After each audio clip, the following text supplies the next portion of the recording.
my most important legacy in terms of service is understanding that service is important, and that means when you serve, you should be serving the most vulnerable in any community to make it better.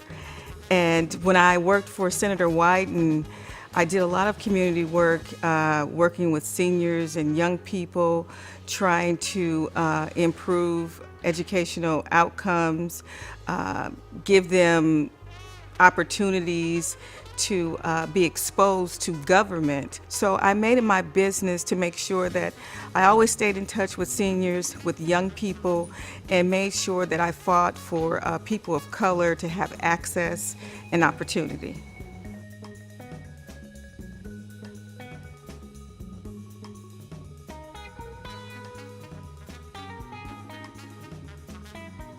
When I first began serving, I lived in Michigan and my dad lived in Oregon, and I would come out and visit him and my family during the summers. But when I think about service, I think about my mother when I was growing up as a young kid, when she used to serve food to the Head Start kids and cook food for Head Start kids. And we didn't have a whole lot, but we also worked with the church and we gave out fresh produce to people in the community. So my first glimpse of what service should be came from my mother and my grandmother. It is because I had that first glimpse that you have to serve. And Dr. King said, everyone can be great because everyone can serve. You don't have to serve in a capacity of an elected official to be able to serve.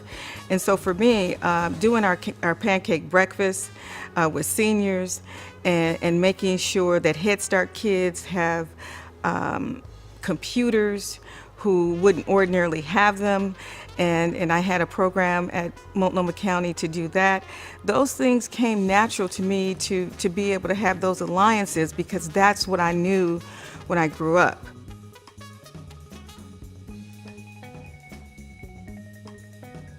So I think what we have to do is we have to do like the Congress did a couple days ago. They passed an unprecedented prison and jail reform bill that was bipartisan.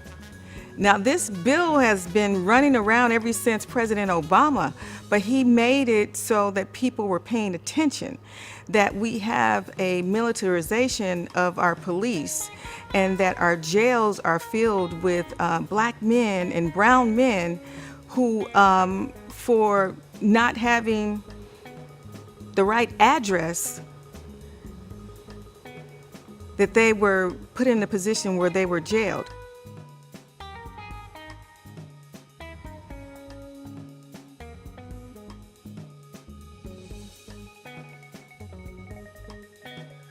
Freedom of speech. I believe freedom of speech is a threat to equality, because if there is a thought, and let me differentiate between the two.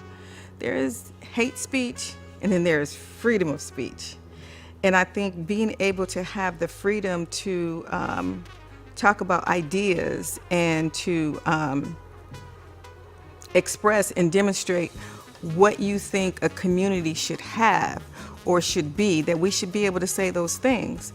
As a single parent and a mother of a young black man, I think that we need to make sure that we have police accountability.